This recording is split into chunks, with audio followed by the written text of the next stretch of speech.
그래서 그 제가 그런 물건들도 또 사실은 잘 안 올리려고 하는 게, 와, 경매 너무 어렵다, 이렇게 생각할까 봐. 근데 정말 드문 케이스입니다, 실제로. 그리고 우리 이렇게 이야기했잖아. 숨어 있는 가치를 발견하십시오라고 했지. 내가 하자 많은 부동산 뭐 도전해가지고 큰 돈을 벌어봅시다 이렇게 이야기 안 했잖아. 스트레스도 많거든 그건. 그러지 말자. 그러면은 초보자들한테는 그렇게 말씀드렸는데, 후순위 가처분이라도 이런 등등이 있을 때는 좀 주의하십시오. 다른 거 하면 되잖아, 깨끗한 거. 권리상으로. 여러분들이 하실 수 있는 것만 하더라도 100개 중에 95개 이상은 할 수 있다.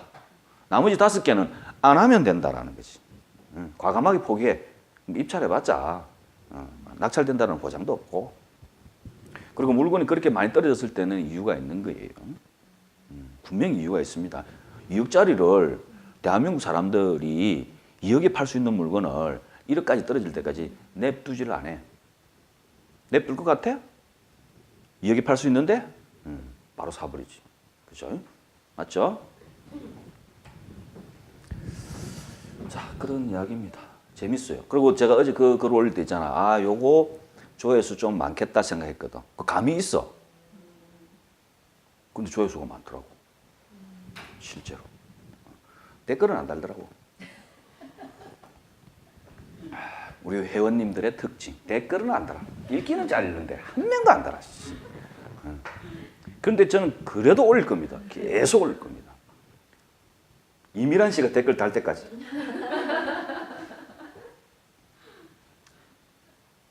맞죠? 그래 하면 돼. 자, 제가 법정지상권 낙찰 사례, 제가 낙찰 받았던 물건인데요. 보여드립니다. 내용 한번 봤어요? 안에? 2010타경 10659 물건번호 1번인데요. 이게 물건 종별이 임야로 되어 있어, 임야. 그림에서 보다시피 산처럼 보이지? 근데 이게 산 아니야. 가서 보면은 평지야, 평지. 평지에 언덕처럼 조금 솟아있는 땅이고 주인 전부 다 평지예요. 이 땅인데 그냥 지목이 임야예요. 그리고 보다시피 도로에 딱 붙어 있죠. 뒤에 사진 보셨는지 모르겠는데 지금 보시면은 어때요? 땅이 도로에 붙어 있죠. 여러분들 제일 좋아하는 게 도로에 붙어 있는 땅. 자, 그리고 이 땅이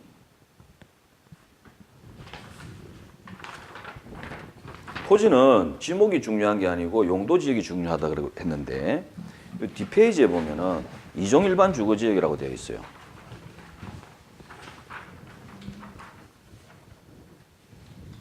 뭐 도시지역, 관리지역, 농림지역, 자연환경 보전지역이라고 되어 있는 게 일반적인 그 용도 지역이잖아요. 중에 용도 지역 중에서 도시지역, 관리지역, 농림지역, 자연환경 보전지역 이게 4가지란 말이야. 4가지.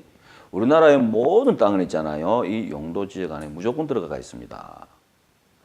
뭐 도시 지역이 뭐 좋다라는 것은 뭐 인정하죠. 근데 그 도시 지역이 무조건 좋은 건 아니에요. 가격이 또 반영돼가 있잖아. 가치에 비해서 가격이 반영되어 있으면은 그 가격을 주고 사는 건데 우리는 투자를 해서 많이 오르면 좋은 거잖아. 근데 해서 이제 비도심 지역에 계획관리 지역을 많이 노리는데 도시 지역으로 가능성이 있다라면은 나쁠 건 없죠. 싸게만 사면은. 이 땅을 제가 낙찰을 받는데요. 감정가가 1억 5,600이고 그러니까 이종 일반 주거 지역인데 도로에 붙어 있는 땅. 일종보다 훨씬 좋은 거야, 이종이. 1억 5,640만 원. 1억 5,640만 원 556평. 평당 얼마예요? 나오나? 자, 1억 5,600. 1억 5,600 나누기 556평은 28만 원이네. 28만 원인데 임차인 현황에 보면은 매각에 제외되는 제시 외 건물 있음 현황 대 및 전이고 지상에 비닐하우스 소재함 되어 있죠. 근데 이 건물이 있다라는 거야. 제시 외 건물 이렇게 되어 있어요. 자, 뒤에 보시면은 그림이 하나 있는데 이 건물이 건물 한번 봐봐. 건물이 여러분들 느낌이 사람이 살고 있을 것 같아?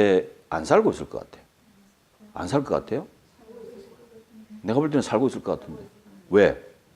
뭐 비닐로 가지고 이렇게 뭐 이게 방풍한다고 했겠지만은 찢어진 것도 없고 이게 오래됐으면은 뭐 금방 찢어졌겠지. 사람이 살고 있어요. 조사를 했거든. 조사를 했는데 그때 당시 조사할 때 76살짜리 할머니가 한 분 살고 있었어요. 아무도 없어. 본인 혼자 살아. 그리고 이 물건 입찰할 때는 법정지상권 성립이 된다라고 보고 입찰했어요. 저는. 자, 입찰하기 전까지 성립 유무를 따지는 게 힘들다고 했잖아. 그리고 막상 가서 그 할머니 내시는 분한테 이 건물 누구 거예요? 물어보고 이런 등등 하는 것들도 사실은 만만치 않습니다. 이 위치가 또 정읍이야, 정읍. 어마어마하게 멀어요. 근데 갔는데 그 할머니가 또 마실 나가 있으면 없으면 어떡해? 무지할 거야? 기다릴 거야? 해서 사실은 어려워요. 어려운데 저는 왜 이게 법정지상권 성립된다라고 봤느냐 하면은 지금 이게 경매가 그때 매각될 때가 2011년인데 등기부상 권리관계를 보게 되면은 건재당이 2010년이야. 한번 생각해 보세요. 건재당보다 그때 당시 사진이란 말이에요, 이게. 건재당보다 훨씬 전에 지어진 건물 맞죠, 이거? 뭐 20, 30년 이상 될 것 같아. 그럼 봐봐. 토지 소유자가 건물을 짓고 살고 있었다. 그리고 2010년도에 건재당을 설정했다. 법정지상권 성립돼 버리잖아. 그래서 저는 당연히 소유자와 관계된 사람일 것이 자기 땅 있는 거 자기가 지은 것이고 건물도 보니까 상당히 오래됐고 해서 법정지상권 성립되면 하고 컨설팅을 했어요. 그리고 컨설팅 하면서 컨설팅 기간을 명도 기간 5년 달라고 해서 5년. 명도를 5년 안에 끝나겠다고 했어. 토지는 투자는 길게 간다며. 그리고 저하고 약속했던 게 이 물건을 언제 파느냐? 이 지역이 개발될 때. 그렇게 이야기했어요. 그러면 돈에 좀 여유가 있어야 되겠죠? 대출 받으면 안 되겠지? 입찰자가 3명이야. 누구 왜 되거든? 이게 지금 땡땡땡땡 나오기 때문에 3명이서 한 명당 한 3천 몇백만 원 해가지고 투자를 한 거예요. 오랜 기간. 좀 부담이 없지. 한 명이 한 1억 정도 이렇게 넣으려면은 좀 부담이 되잖아. 근데 3명이서 한 거야. 낙찰을 받는데, 자, 뒤에 보면은 법정지상권 이야기가 나오는데, 뒤에 비고란 읽어봐요. 두 번째 페이지. 두 번째 페이지 비고란에 보면은, 매각 대상이 아닌 제시의 건물이 있으므로 법정지상권이 성립할 여지가 있음 이렇게 돼 있잖아. 법정지상권 성립한다? 안 한다? 이런 말 안 하지. 또 어떤 경우에는 법정지상권 성립 불분명함 이런 식으로 나온다고. 법은 경매 집행법원에서는 신경 안 쓴다라는 거예요. 이 부분은. 자기네들 공시만 하면 돼. 아, 이 건물이 있으니까 너네들 알아서 단디 낙찰 받아라. 입찰할 때 참고해라. 요것밖에 없어. 저는 컨설팅을 할 때 법정지상권 성립됩니다. 법정지상권 성립되니까 이 건물이 좀 가건물이잖아. 보니까. 해서 막 길어봤자 한 5년 아니겠나. 그리고 치료받으면 되잖아요. 뭐 등등 아까 2년 뭐 이런 등등 해서 5년을 달라고 했는데 그리고 아니나 다를까 상당히 낮은 가격에 낙찰되죠. 9,100만 원. 그렇죠? 상상해 보세요. 도로에 붙어 있는 556평짜리 땅을 2종 일반 주거지역 땅을 국도에 딱 붙어 있는 9,100만 원? 계산해 볼까? 9,100만 원. 9,100만 원 나누기 556평. 16만 3천 원. 이거 대박이잖아. 대박. 자, 법정지상권 때문에 이렇게 저렴하게 낙찰 받을 수 있었다는 겁니다. 입찰자는 총 3명이었어요. 우리 입찰 금액보다 낮게 적은 사람이 2명이나 있다는 거지. 자, 그래서 이 물건을 낙찰받고 이제 명도를 합니다. 명도해야 될 거 아니야. 명도를 하는데 할머니가 하는 말이 자기 땅 아니래. 자기 땅이 아니다라는 거야. 그럼 법정지상권 성립돼 안 돼? 안 되잖아. 그죠? 그럼 좋아? 좋을 것 같아요? 별로 좋지도 않아. 그렇다고 하더라도 뭐 바로 뭐 명도가 되고 철거를 하고 이런 등등이 아닙니다. 이 건물 부분이 문제가 되면은요, 그 사람만의 인도 명령 청구가 받아들여지지 않는 게 일반적입니다. 건물 부분이 같이 가야 돼. 해서 제가 이제 계속 명도를 진행을 하는데 할머니가 이제 이런 말을 합니다. 아까 자기 땅도 아니다라는 이야기 하시면서 또 하는 말이 나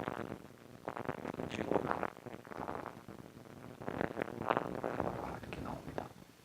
관을 등지고 나간다는 말이 무슨 뜻입니까? 그렇지. 죽을 때까지 살 거니까 너 그거 알아서 해라 라는 겁니다. 그런데 우리가 이걸 이제 법정지상권 관련부터 시작해서 소멸을 시키고 또 뭐 철거를 하고 뭐 명도를 계속 진행하는 것보다 우리는 어차피 오래 가져갈 거잖아요. 그래서 월세라도 좀 받을 수 있을까? 이런 식으로 해가지고 주위 탐문을 해보니까 아들 둘에 딸 하나를 둔 할머니입니다. 뭐 아저씨는 돌아가셨겠지. 예. 그런데 아들 둘을 만나봤고 딸도 만나봤는데요. 똑같은 말을 합니다. 너 그 마음대로 해라. 그리고 저는 내 마음대로 합니다. 어떻게 하느냐? 내용증명도 보내고 이제 배운 대로 있잖아. 지료를 주세요부터 해가지고 뭐 매달 얼마 돈 꽤 큽니다. 감정값만 해도 1억 5천6백이니까 감정 안 했다 하더라도 뭐 1억 5천6백짜리니까 한 5% 잡아봐 얼마야? 어마어마하죠. 한 7, 80만 원 되겠잖아. 7, 80만 원. 나 근데 7, 80만 원 청구하겠어? 더 청구해야지. 일단은 겁을 좀 줘야 되니까. 많이 청구했지. 그럼 1년이면은 돈이 뭐 1,000만 원이 넘어갈 정도로 이렇게 내용 증명을 보냈는데 내용 증명이 도달을 안 합니다. 안 받아. 내용 증명 안 받으면은 아무 소용도 없어요. 도달해야 돼. 안 받아버리는 거. 몰라. 우체국 갔는데 몇 번 보냈는데 뭐라 그래야 되나? 사람이 없었다든지 뭐 등등. 진행이 안 돼, 진행이. 그래서 한 2년여 동안 있잖아요. 20차례 갔습니다. 20차례. 물론 우리 직원이 갔어. 제가 간 건 아니고. 우리 직원.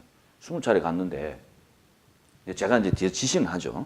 20차례 갔는데 20차례 갈 때까지도 진전이 없어. 진전이 없었다. 그 과정에서 아들도 만나보고 딸도 만나본 거야.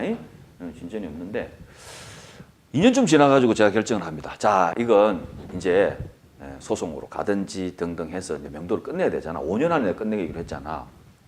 근데 어떻게 알았는지 내 마음을 한 20번째쯤 갔을 때, 2년 만에 갔을 때 협상이 됩니다. 협상이. 그 아들이 있잖아. 월세를 주겠대, 월세를. 오, 좋은 거잖아. 그래서 부랴부랴 계약서를 적습니다. 적고 월세를 받죠.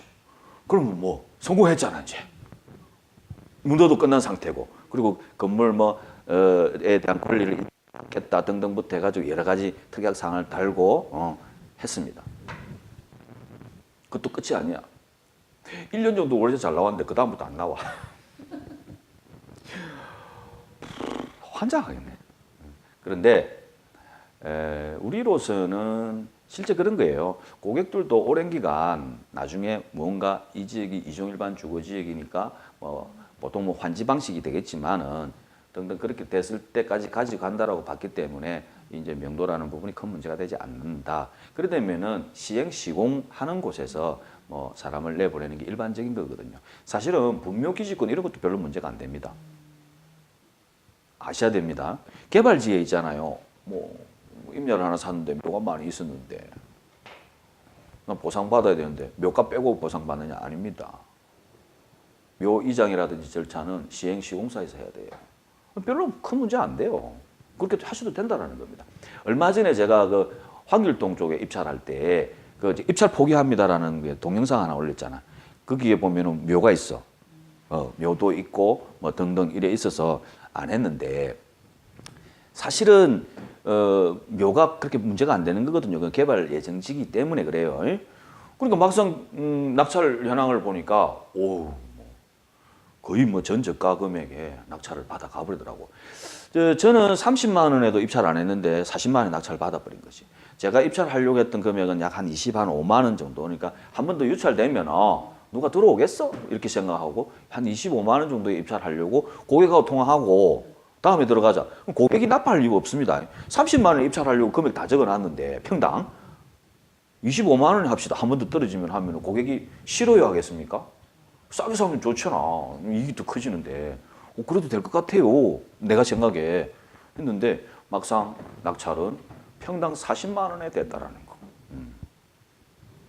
그만큼 그 개발지에는 개발 예정지, 개발된다라고 보고 그때 뭐 보상을 받건 뭐 팔든 이렇게 한다라고 보면은 분묘도 문제가 안 된다. 근데 또 있는 것보다는 없는 게 낫겠죠.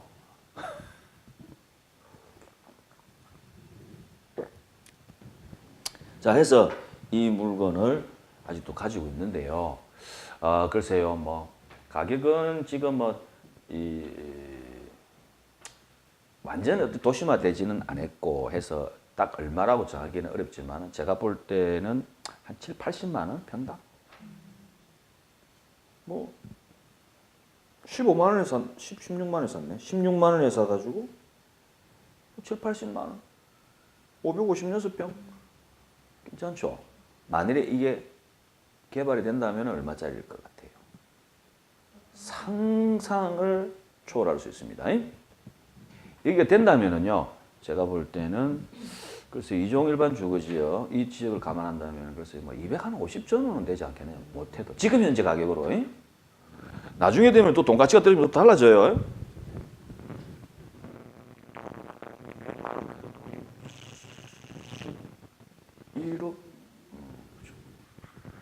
토지가 가지고 있는 매력이 여기 있는 겁니다. 여러분들 소액이라도 토지 정말 괜찮습니다. 정말 괜찮습니다. 제가 입찰하는 거 월요일 날 이제 뭐 보여드릴 거예요. 나중에 낙찰되거나 안 되거나 다 보여드릴 거예요. 보면은 한 600만 원인데 뭐 600만 원에 사가지고 뭐 그 돈 그게 1억이 되겠어, 2억이 되겠어. 그걸 바라는 거 아니에요. 물론 많이 되면 좋겠습니다. 많이 되면 좋겠는데. 그냥 그렇게 팔아도 5만 원짜리 정도 땅은 되는데 2만 몇천 원에 입찰을 할 수 있다는 자체가 매력 있죠. 그 땅은 소액 투자이면서 자 소액 투자 여러분들 입찰 잘 해 안 해? 안 하거든. 상상 안 될 걸, 못 할 걸. 경비가 너무 많이 들어가잖아. 경비가 많이 들어가기 때문에 못 해. 한번 입찰하러 갈 때 기름값, 인건비 따지면은요 한 25만 원, 30만 원 잡아야 돼요.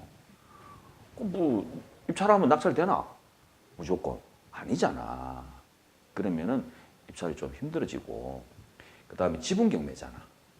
그런 단점들이 있기 때문에 사람들이 등한시하는 거지. 신경 안 쓰는 거지. 그거 해가지고 뭐 고생만 하고 돈 벌겠어? 이렇게 생각하는 거지. 그리고 반대로 금액이 큰 거 있죠. 자, 내가 한번 해볼까? 100억짜리 빌딩이 있어. 100억에 무조건 팔 수 있어. 내가 부동산이야. 낙찰만 받아오세요. 내가 100억에 팔아줄게요. 100억에 팔아준대. 이게 100억인데 얼마까지 떨어졌냐면은 50억까지 떨어졌네. 50억. 50억에 사가 오라는 거지, 경매를 통해서. 사가 오면은 100억에 팔아줄게요라고 합니다. 여러분들 입찰할 수 있어요? 미라지 입찰 한번 해볼래요? 돈 없잖아. 돈 없잖아. 그 돈 입찰할 수 있으면 내가 좀 친하게 지내야 돼. 엄청 친하게 지냅시다. 50억에 사가지고 100억에 팔 수 있다 한들 50억이 없어. 뭐 대출을 받아도 30억 정도 대출 된다 보면 20억 있어야 되는데 20억 있어? 20억 있으면 내가 엄청 친하게 지내자고. 나도 없어, 나도. 뭐 부동산 다 팔면은 뭐 그만큼 될란가는 모르겠는데 현금 말하는 거잖아요. 뭐 입찰하기 전 당장 부동산을 또 팔려고 하면 팔리나? 부동산이 단점 뭐야? 환금성이 떨어진다. 안 팔린다고 금방 봐. 내 집에 애먹고 있잖아. 안 팔려가지고 그죠? 자, 그래서 소액 토지 그냥 그렇게 무시할 건 아니다라는 겁니다. 제가 하고 싶은 것도 경매 투어 해가지고 소액 토지 투자하고 싶어요. 이게 매력이 있더라. 여러분, 만 원짜리를 2만 원에 판다. 2만 원짜리 정도로 만 원에 산 거야. 그리고 2만 원에 판다, 3만 원에 판다. 이게 문제가 안 생긴다. 한번 생각해 봐. 100평이라고 치자, 100평. 100평이 만 원이면 100만 원이죠, 그죠? 근데 이게 뭐 내가 볼 때 가치는 한 200만 원 되는 것 같아. 200만 원인데 100만 원에 샀어. 평당 만 원이지. 내가 3만 원에 팔 거야. 그게 비싸다고 생각되나? 100평에 300만 원.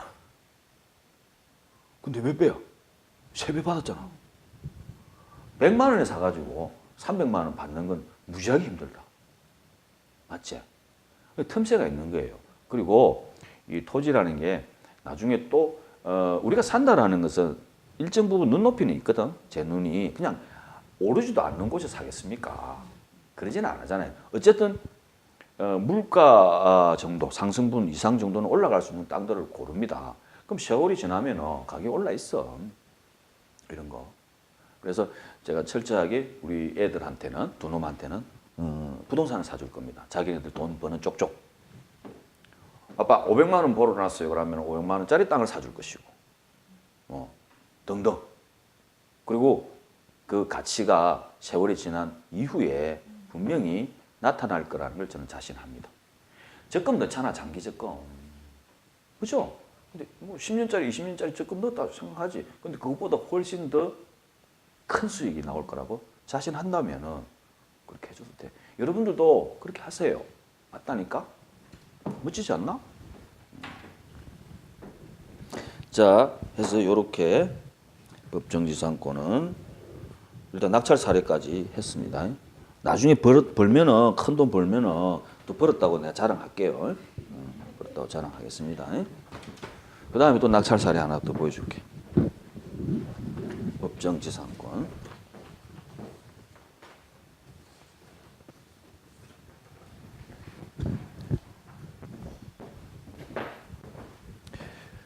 자, 이 물건도 보시면은 바로 나와. 임차인 현황 대항력에 보면은 뭐라고 적혀 있어요? 응? 뭐라고? 임차 내역 없습니다. 밑에. 법정지상권 성립 불분명이라 나오지. 아까는 법정지상권 성립 여지 있음 뭐 불분명. 애매하다라는 거잖아. 성립된다 안 된다라는 말은 절대 안 한다고 했지. 근데 이게 법정지상권 성립 불분명인데 뭐 어떤 내용일까? 어떤 건물이 있어서 그럴까? 건물 한번 꼬라지 한번 보세요.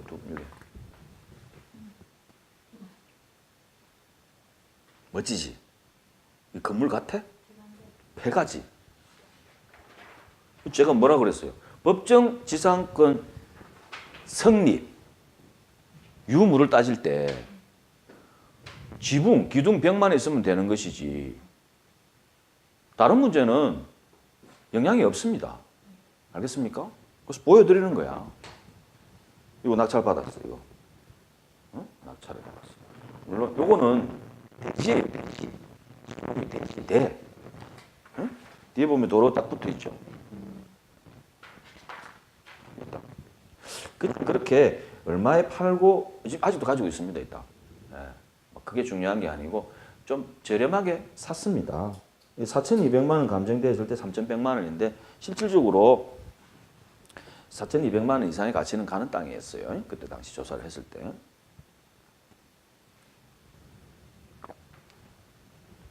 자, 그다음에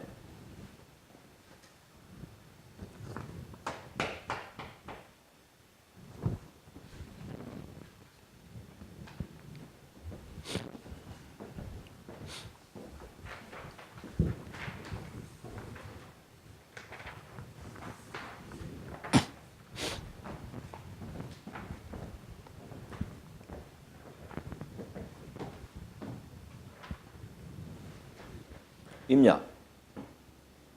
임야인데 집이 지어져 있죠. 감정가 4,300만 원에 토지 면적 118평이고요.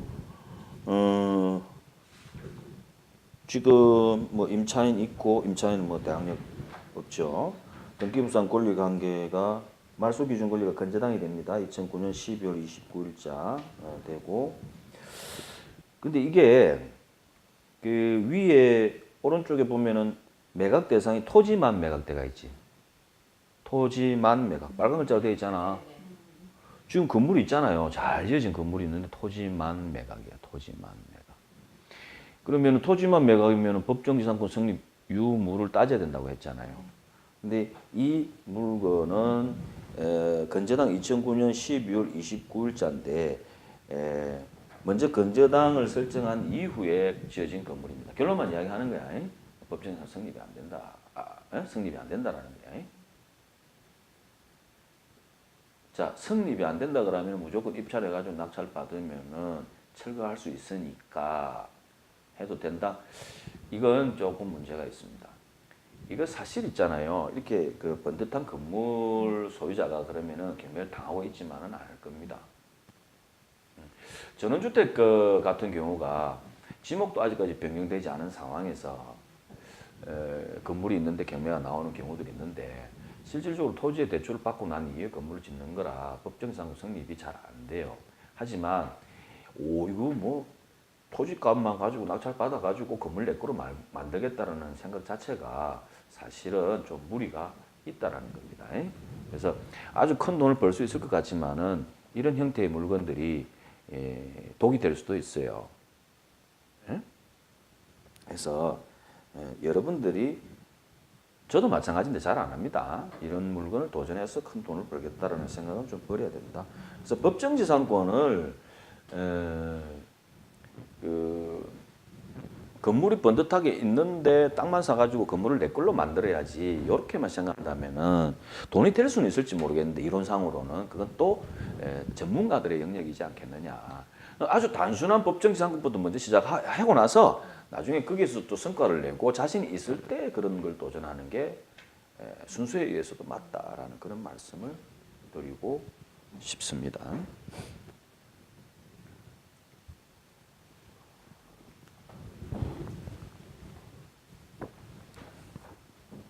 한 개 더 보여드릴게요.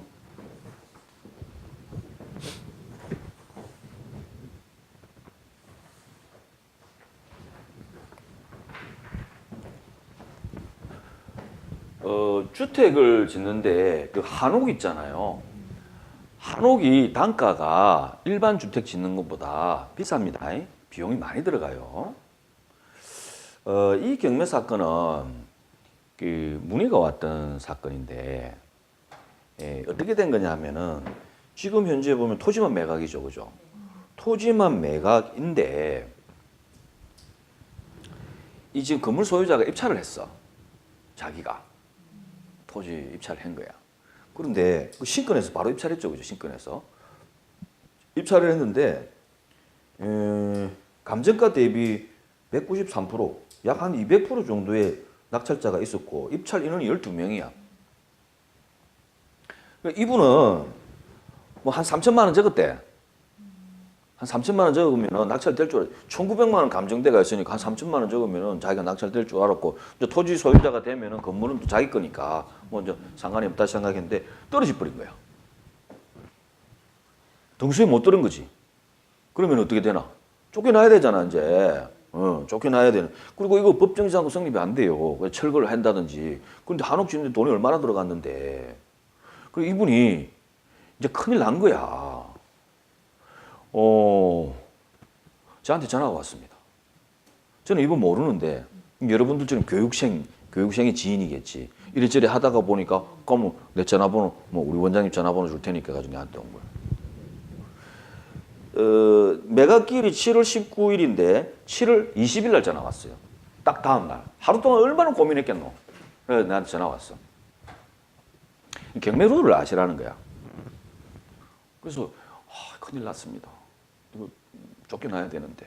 그리고 낙찰자도 있잖아. 뭐 하우징 뭐 이렇게 해가지고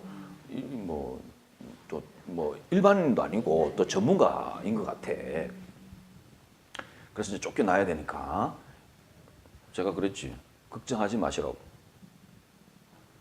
입찰했다 그랬지 아까 이 사람들. 입찰을 했다라는 것은 돈이 있다라는 거지.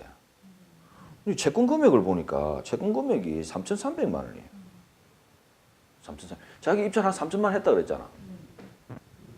그럼 3,300만 원 못 갚나? 3천만 원밖에 없으니까. 아니지. 아니지. 갚을 수 있어요, 없어요? 그러니까 갚을 수 있다 그러는 거야. 그래서 제가 다음 날 밝으면은 가서 경매 신청 채권자한테 돈 갚고 변제했다라는 거 내용 받아가지고 법원에 넣으시면은 취하됩니다. 취하. 경매 없어집니다. 아시겠습니까? 경매는요, 낙찰이 된다고 해서 끝나는 거 아니에요. 낙찰되면 내 거? 아니고, 잔금을 칠 때까지는 내 게 아니거든. 자, 그러면은 낙찰 받으면 다음날 바로 잔금 칠 수 있느냐? 그것도 아니야. 낙찰을 받고, 자, 따져볼게. 낙찰 받았지? 오늘 며칠이에요? 18일? 낙찰 받았지? 낙찰을 받으면은 7일. 이때가 허가 기간이에요. 딱 7일 후에 허가 결정을 합니다. 법원에서. 7일. 7일. 그리고 허가 받으면 끝나느냐? 또 7일.